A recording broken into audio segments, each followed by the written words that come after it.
Kenyan workers and address our nation. Thank you, and God bless Kenya, Your Excellency, the President.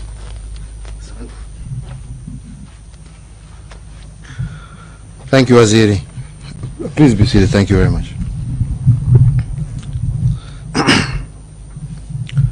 Madam Jacqueline Mugo of the Federation of Kenyan Employers, Brother Francis Atwoli, Secretary General of KOTU, and to all fellow Kenyans participating with us today, let me say what a great pleasure it is to join all workers of Kenya and indeed the rest of the world to commemorate this International Labour Day.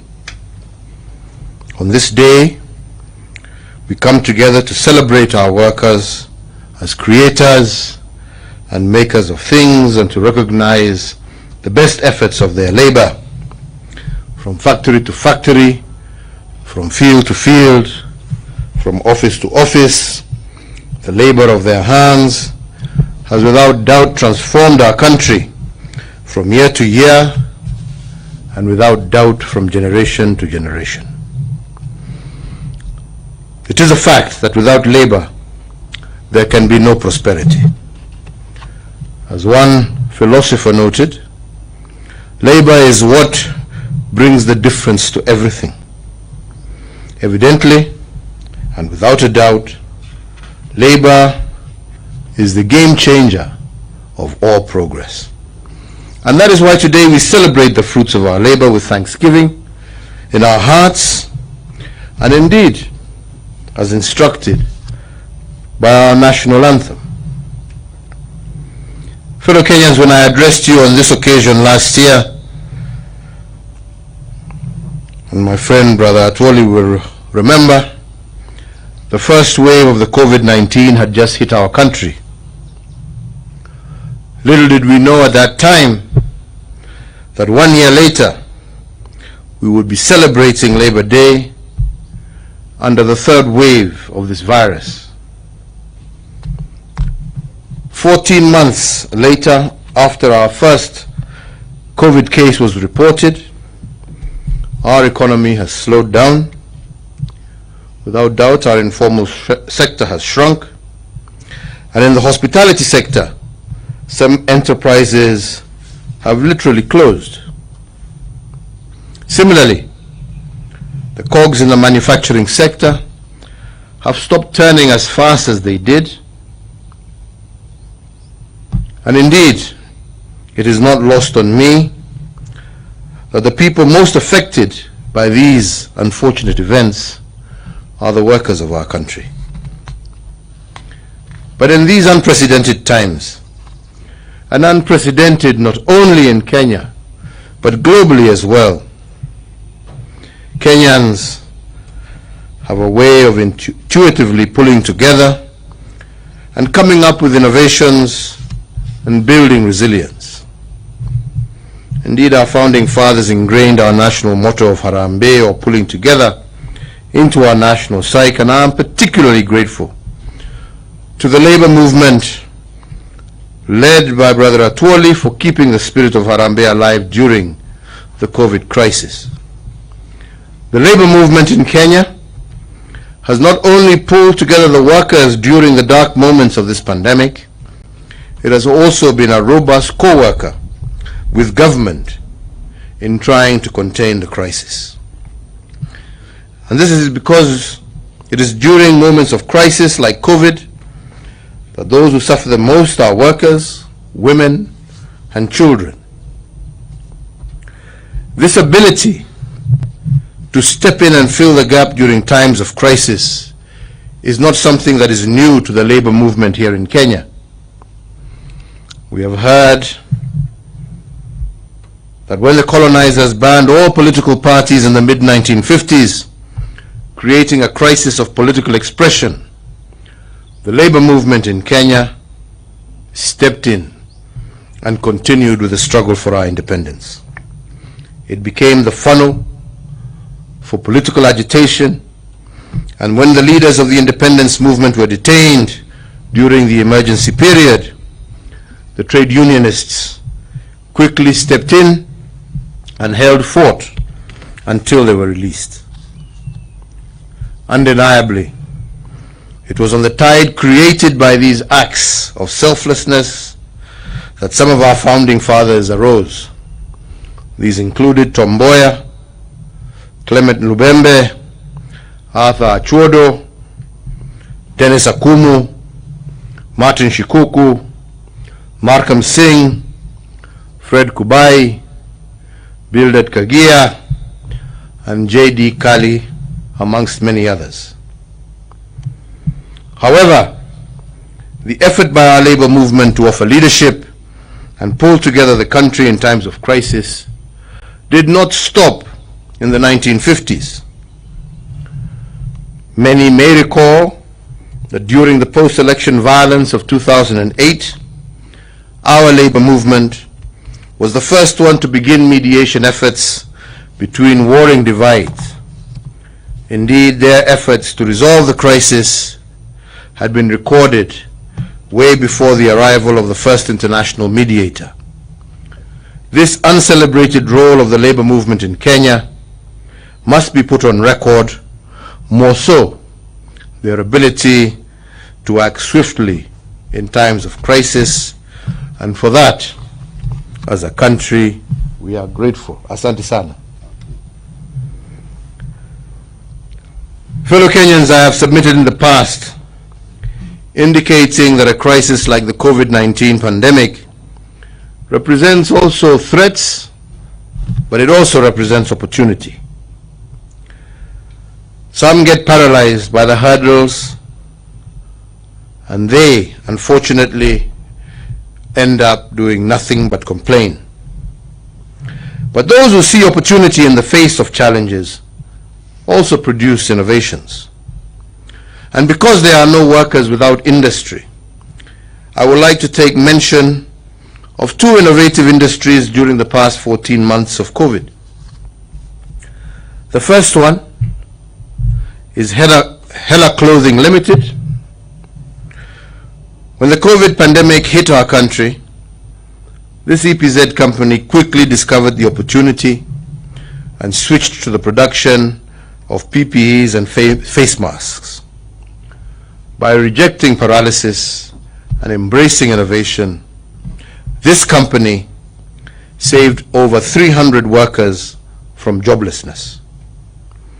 As Hela Clothing Limited was making this transition, the World Health Organization indicated that there was a monthly deficit of 89 million masks globally to fight COVID-19.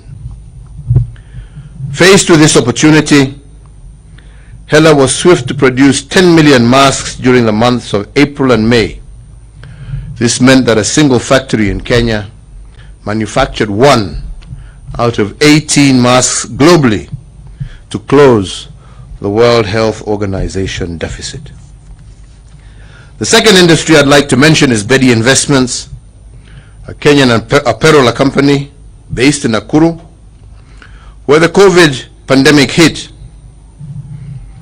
Bedi Investments retooled its productive capacity due to the fall in clothing demand from the West. Over 800 workers stared at unemployment due to falling demand from their partners, especially in the US and Europe. By July of 2020, however, Bedi began producing PPEs and masks. Their production capacity of PPEs shot with speed to 10,000 PPEs daily, and instead of firing its 800 workers, Bedi actually hired another 300 workers to cope with the heavy demand, not just from Kenya, but also from our neighboring countries. Today, Bedi Investments is responsible for manufacturing 80% of all PPEs available in Kenya and over 70% of the PPEs that are being supplied to our surrounding countries. The success of these two companies under mention was made possible because they were not paralyzed by the COVID crisis, but instead seized the opportunity and created innovations. But above all, their innovations preserved the much-needed jobs and even created new ones. Fellow Kenyans, I have spoken about swift action of the labor movement and the innovative ventures of the employer in industry. But now I will turn to the unbroken spirit of the worker. I have severally led our nation in celebrating our doctors, our nurses, our clinical officers, and all medical support staff who have worked without tiring for the past 14 months of this pandemic. Their current life of sacrifice and danger is without doubt a true testament that nothing is impossible, and they have taught us that if we put our hearts and minds to the service of others selflessly, we can indeed find our true happiness. To honor the sacrifice made by our health workers, therefore, I believe that we as citizens must exercise continuous civic responsibility. We must not overwhelm our health system by acting irresponsibly and raising the rate of admissions into our hospitals unnecessarily. Let us repay the sacrifice of our workers with civic responsibility. I lead the nation in celebrating our law enforcement and administration officers on this Labor Day also. These are probably the most unappreciated workers, but the most stretched by the COVID pandemic. We as a caring nation have noted their service, their dedication, their sacrifice, and we thank them for it. So indeed, I lead the nation in celebrating the invisible workers of our markets during COVID. They are the invisible suppliers who have kept our nation running in the face of difficult times. From the truck drivers who deliver our food from far, to the women in Marigiti who have distributed food continuously from 4 a.m. in the morning, to the border riders who connect the delivery dots to the digital sellers who make this possible. And I want to thank you all. And fundamentally, I wish to thank every Kenyan whose unsung efforts support our resilience against the challenges that we face today. Fellow Kenyans, let me end with some reflections on our current COVID-19 status as a nation. When I issued the Second Public Order Act of 2021 in March of this year, announcing the obtaining containment measures, our COVID caseload in Nairobi alone was 56,815. This caseload has now gone down to below 15,000 for the month of April, signifying a 74% decrease in infections in Nairobi. Data from our medical experts suggest that the same trend in the zoned areas we put on lockdown during March 26th of this year. After 1 month of lockdown, the COVID case load within the zoned areas has come down by 72%. In other areas of the Republic, the COVID caseload fell by 89% and in Mombasa and 90% in Busia between March and April of 2021.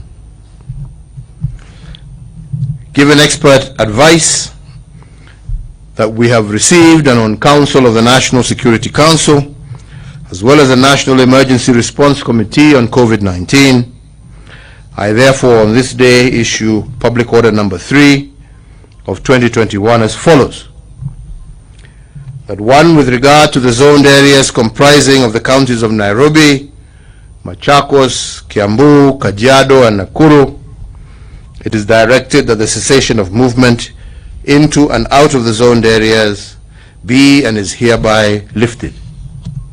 2, that the hours of curfew in the zoned area are revised to commence at 10 p.m. and end at 4 p.m. with effect from midnight on this day of May 2021 until otherwise directed. 3, that in-person and congregational worship shall resume in strict fidelity to the guidelines issued by the Interfaith Council and the Ministry of Health. However, the attending congregation is still capped to 1/3 of the capacity of the place of worship. And that 4, the operations of restaurants and eateries in the zoned areas shall resume in accordance with the guidelines issued jointly by the Ministry of Health and the Ministry of Tourism and Wildlife, and restaurants are indeed encouraged to utilize outdoor spaces to maximize on physical and social distancing. For the entirety of the Republic of Kenya, it is directed as follows: that 1, all our educational institutions in all levels of learning shall reopen in accordance with the calendar issued by the Ministry of Education. And 2, that the resumption of sporting activities shall be guided by the regulations to be issued by the Ministry of Health jointly with the Ministry of Sports. 3, that all bars in the territory of the Republic of Kenya are to operate until 7 p.m. And I repeat, 7 p.m.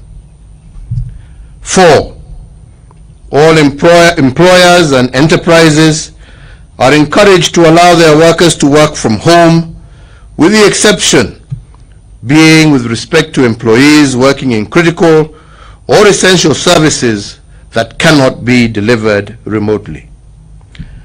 And 5, that all hospitals are directed to limit the number of visitors for hospitalized patients to 1 visitor per day, to 1 visitor per patient per day. And 6, that the prohibition against political gatherings is extended until otherwise directed. And 7, that all other containment measures and guidelines that are not expressly set out in this address remain in force and shall be enforced dutifully. Fellow Kenyans, these measures that we institute today and all other interventions that the government has made over the last 14 months are geared towards responding to the unprecedented health threat that has gripped the world. I want to once again reiterate that we have instituted these restrictions with no joy. However, as a government with the responsibility and the mandate to protect the lives of Kenyans, we must fully acknowledge that that responsibility that is bestowed upon us calls for action to secure the lives of our people. Over the last year, we have witnessed challenges in other parts of the world, where the surge of infections has nearly led to the collapse of some globally acclaimed health systems. We see that happening even as we speak today. In moments like this, we are all called upon to make sacrifices for one another, for the collective good.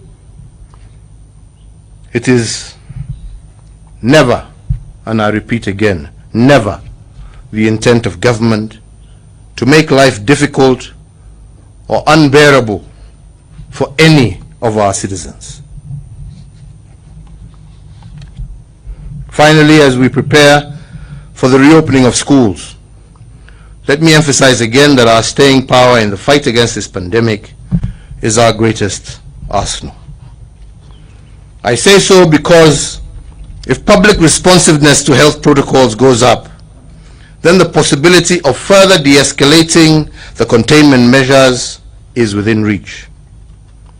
Sadly, however, the opposite is also true, that a surge of infections will also necessitate an escalation of containment measures, a possibility that we all dread. So let us step up together for our motherland. We stand on the precipice of a very difficult situation, ladies and gentlemen.